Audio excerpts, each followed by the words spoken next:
भगत हैं, जो संत हैं, जो प्रभु को नित्य प्रति याद करते हैं, मैं उनको सबसे ज़्यादा प्यार करता हूँ। इसलिए कहते हैं कि परमात्मा हमेशा भक्तों के दिल में रहते हैं, क्योंकि वो शुद्ध और पवित्र हैं। जब ये रूह दुनिया में आई और इन्होंने जब करनी करी तो ये तड़फने लगी। इन्होंने प्रार्थना की जो हम करते हैं कि हमारा क्या दोष था कि हमें क्यों भेजा गया यहाँ, बिना किसी दोष के हमें क्यों भेजा गया। चलो वो भी आपकी ताकत थी, आपकी मौज थी, आपका हुक्म था, आपकी रजा थी, किसी की दखल नहीं, क्योंकि आप सर्वोपरि हो, जो करोगे वो करोगे। लेकिन हम आपके थे ना, जब हमारा कोई कसूर नहीं था, कोई बात नहीं थी, और हमें ऐसे देश में भेज दिया जहाँ हम दुख भोगते हैं, कलेश है, कष्ट है। यहाँ पर हर प्रकार की पीड़ा है, तन से दुखी हैं, मन से दुखी हैं, किसी न किसी रूप में सब लोग दुखी हैं। क्यों भेजा हमें? जब इस प्रकार की प्रार्थना की तो दया आई उनको, क्योंकि अगर किसी माँ बाप की संतान दुखी होगी तो उसके माँ बाप चैन से नहीं रह सकते। उसके लिए वो अपना पूरा प्रयास करेंगे कि उनको दुख ना हो। बल्कि मैं तो इस बात को यहाँ तक कहा करता हूँ, माँ बाप की सबसे बड़ी संपत्ति उसकी संतान है, और जिसकी संतान अगर खराब हो जाती है, बिगड़ जाती है, रास्ते से भटक जाती है, किसी बुराई में पड़ जाती है, उस माँ बाप का जन्म बिगड़ जाता है। क्योंकि उसका लालन पालन, उसको पढ़ाना लिखाना, उसको हर प्रकार का सुख सुविधा देना अपने ज़िंदगी का उसका लक्ष्य होता है। उनको इसलिए बड़ा करता है ताकि वो नेक इंसान बने, अच्छे कर्म करें, उसको देख के हमें खुशी मिले, हमारा नाम बड़ा हो और उसमें किसी प्रकार की बुराई ना हो। लेकिन जिस माँ बाप की अगर संतान खराब होगी तो उसने जो सोच के काम किया था वो सब बर्बाद हो गया। सब बर्बाद हो गया तो उसका जीवन ही बर्बाद हो गया। क्या रहा उसकी ज़िंदगी में? क्योंकि जिसका जो एम उद्देश्य लेके चले थे, उद्देश्य तो खत्म कर दिया। तो इसी प्रकार से सत्य पुरुष को, मालिक को जब ये प्रार्थनाएं की गई तो उन्होंने संतों को भेजा कि जाओ और संसार के जो दुखी जीव हैं उनको तुम भेद देके, उनको समझा के ये रास्ता है कि नेक काम करें, बुराइयों से बचें, सच्चाई के रास्ते पर चलें, सेवा प्रेम करें, तन से मन से किसी का बुरा ना करें, और सही रास्ते पे जब वो चल के आएंगे तो बिना रोक टोक के रास्ते में उनको कोई नहीं रोक सकता। वैसे जगह जगह कई चौकी मिलेंगी, पहले माया नहीं निकलने देती, फिर काल नहीं निकलने देता, फिर आगे जाके और काफ़ी ऐसी चीज़ें हैं। दुनियादारी की चीज़ें ही हमें, माया के अनेकों खेल हैं, चरित्र से गिरवा देंगे, कोई बुरी लत लगवा देंगे, कोई और उससे उल्टा सीधा काम करवा देंगे। क्योंकि माया किसी की बुद्धि पर बैठती है, बुद्धि भ्रष्ट होने के बाद वो किसी की बात नहीं मानता, नहीं मानता। अगर संत और महापुरुष तो सादगी से कहते हैं, प्यार से कहते हैं, उसके अच्छे के लिए कहते हैं, उसको समझाते हैं, उसको नेक रास्ता दिखाते हैं, और हर प्रकार से उसको बताते हैं कि जो तेरी मदद होगी वो भी करी जाएगी। और जो आदमी धैर्य रख के और उन संतों के बताए रास्ते पर चल पड़ता है, जो सच्चे दिल से ये प्रार्थना करता है, जो हम रोजाना करते हैं, लेकिन परिपाटी पड़ गई, हम परिपाटी को निभाते हैं। परिपाटी दिए डाल ली कि हाथ जोड़ विनती करूं, चरण निभाऊं शीश। कहते हैं गुरु का नाम लेके उसने नाम बख्शीश दिया। नाम बख्शीश क्या होती है? बख्शीश होती है कि किसी को यूँ शीत मीत में कोई चीज़ दे देना, बख्श देना। वो नाम क्या? नाम वो समझ है, ज्ञान है, विवेक है, बुद्धि है, विचार है, सदगति के गुण हैं। वो सतगुरु ने वो डाले। लेकिन हम जब उन गुणों पे ध्यान ही नहीं देते, उनको अपनाते ही नहीं, जबान से तो रोज उस बात को कहे जाते हैं, वास्तविक जीवन में उनसे दूर हटते जाते हैं, तो कैसे हम ये दावा कर सकते हैं कि हमने इस प्रार्थना सच्ची की थी? और जो सच्ची प्रार्थना की थी ना, जिसने भी की, मैं कहता हूँ दुनिया में कोई ऐसी चीज़ नहीं है कि इंसान पुकार करे उसकी पुकार ना सुनी जाए। माँ बाप का बच्चा भी अगर रोता है तो उसकी वो जबान से बोलता नहीं, उसकी माँ उसकी बात भी सारी समझती है। बिना भाषा के वो रोता है तो उसकी माँ समझती है कि भूखा है। भूख की रोने की आवाज़ दूसरी होगी। अगर उसको पखाना जाना है तो उस टाइम पे उसकी आवाज़ दूसरी होगी रोने की बच्चे की।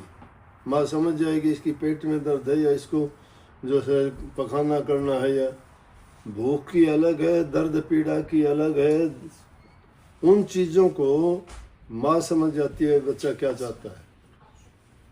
कुदरत का नियम है। हम अगर सच्चाई के साथ करेंगे तो क्या हमारी नहीं सुनी जाएगी? किताब में हमने लिखा है, He hears, do you pray? वो सुनता है क्या तुम प्रार्थना करते हो? सच्चे दिल से प्रार्थना करते हो? किसकी प्रार्थना मुड़ी?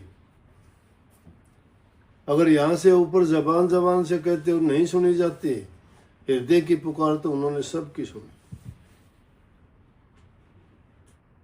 उनके लिए वाणियां लिख दी, मेरी भी बनाइयो महाराज शरण आए सबकी बनी। शरण आए सबकी बनी, शरण जो आ गया। इसलिए कही है कि शरणागति जब हो गया तो तुझको बंदे चिंता क्या, तब भी तुझको चिंता व्यापे तो धोखा है शरणागति का। शरण में जब आ गया तो तुझे चिंता किस बात की? फिर अपनापन कहाँ? फिर मैं और मेरी कहाँ रही? फिर तो बंधनों में अभी जकड़े हुए हो। जब सब कुछ समर्पित कर दिया, कहने को तो कह दिया कि राज दिलाई तो मेरी कौन बढ़ाई, भीख मंगाई तो मेरा क्या घट जाए। ये है समर्पण। कि अगर राज भी दिला दिया तो मेरा क्या है? आज मैं बात लगाऊं बड़ी बड़ी, मैं कह दूं कि मैंने किया, झूठ है बिल्कुल। मैंने कुछ नहीं किया, ना कर सकूं ना करने लायक था, और अब भी नहीं हूं। गुरु की कृपा जब हुई तो सब कुछ होया। महापुरुषों का फरमान है कि जिस नीच को कोई न जाने, नाम जपत चहु खूट पिछाने। जिस नीच को, हम नीच थे, नीच कर्मों में पड़े थे, नीची जाति थी, नीचे कर्म थे, नीची सोच थी, नीची रहनी थी, लेकिन उनकी कृपा से होया सब कुछ। और लेकिन उन पर टिकना बड़ा मुश्किल है। ये बताऊं, भक्ति का रास्ता इतना कठिन है, बहुत कठिन है। तुम्हारे घर के नहीं, तुम्हारे माँ बाप, तुम्हारी पत्नी, तुम्हारे बच्चे भी दुश्मन हो सकते हैं। क्यों? उनको अज्ञान, उनको पता नहीं है क्या है। जब पता लगता है तब तक समय निकल जाता है, गुजर जाता है। जो सच्चे मन से इस रास्ते पर चलता है वो जानता है भक्ति का राज क्या है। हमें पूछो गुरु और शिष्य का नाता क्या होता है। हमसे पूछो कि गुरु से क्या ले सकते हो, गुरु क्या दे सकता है। अरे मजदूरी करते हो, इंसान तुम्हारी मजदूरी देता है, परमात्मा के नाम की भक्ति करोगे तो क्या तुम्हें खाली छोड़ देगा वो? हमने सतगुरु से ये शिक्षा ली। हम तो नीच थे, कोई पहचानता भी नहीं था, लेकिन आप जैसों की संगति क्यों मिली? गुरु की कृपा से मिली। इतने बड़े बड़े अफसर बैठे, हमें तो गेट पे भी नहीं बढ़ने दें, चौकीदार का हुक्म लेके अंदर आने देते। इनका संग मिला, कौन ताकत थी? जो सर्वोच्च शक्ति है उसके आगे जो प्रार्थना विनती करी उसने सुनी कि नहीं सुनी? और वो सबकी सुनता है। तुम्हारी पुकार में सच्चाई होनी चाहिए। तुम्हारी पुकार सच्ची है तो कोई दुनिया की ताकत नहीं के रोक दे। विचलित नहीं होना। ये विचलित करने के लिए तुम्हारे घर में ही तुम्हारे दुश्मन पैदा हो जाएंगे। मन ने कष्ट सहे हैं इसलिए बताता हूं। मैं औरों की बीती नहीं, अपनी बीती ज्यादा बताया करूं। तुम्हारे घर में ही तुम्हारे अपने ही तुम्हारे दुश्मन हो जाएंगे। उनको भी लोगों की बात सच्ची लगेंगी, तुम्हारी बात झूठी लगेंगी। महापुरुषों की जीवनी देखो। ज्ञान और अज्ञान का यही है, वो नहीं जानते।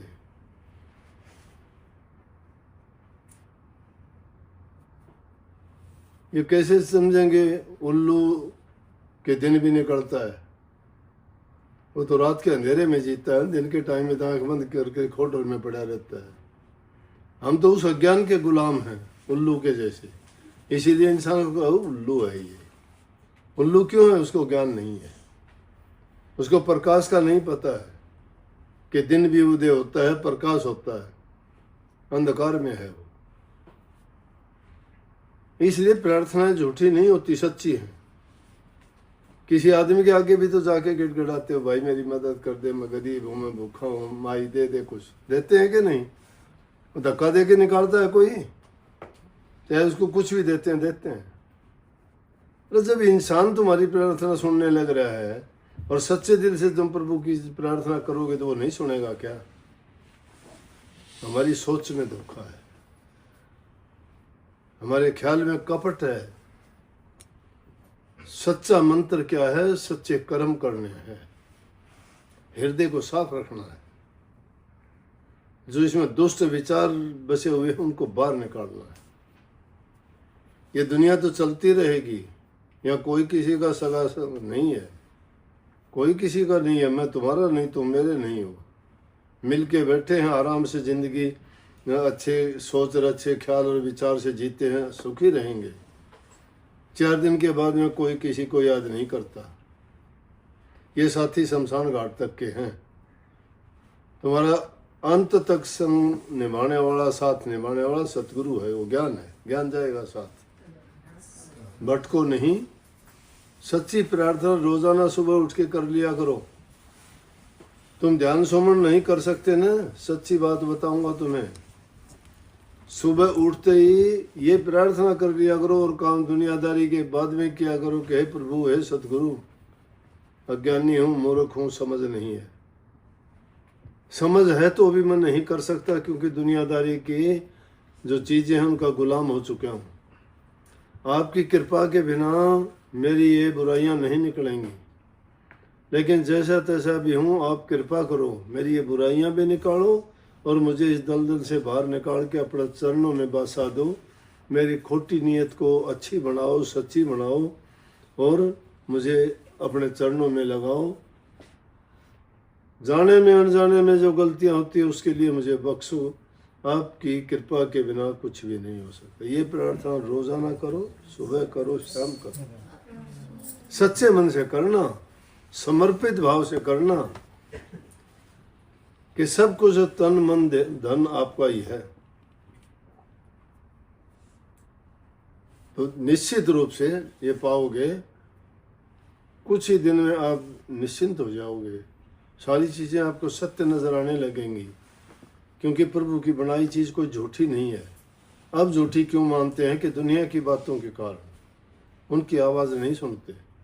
उन्होंने जो बना दिया उसमें राई घटे न तिल बढ़े, विधना लिखे जो लेख। जो उस मालिक ने लेख लिख दिए, राई भी नहीं घट सकती, तिल भी नहीं बढ़ सकता। उसके नियम और कानून बड़े पक्के सच्चे हैं, कोई दखल नहीं। दुनियादारी के झूठे परपंचों में ना फंसो।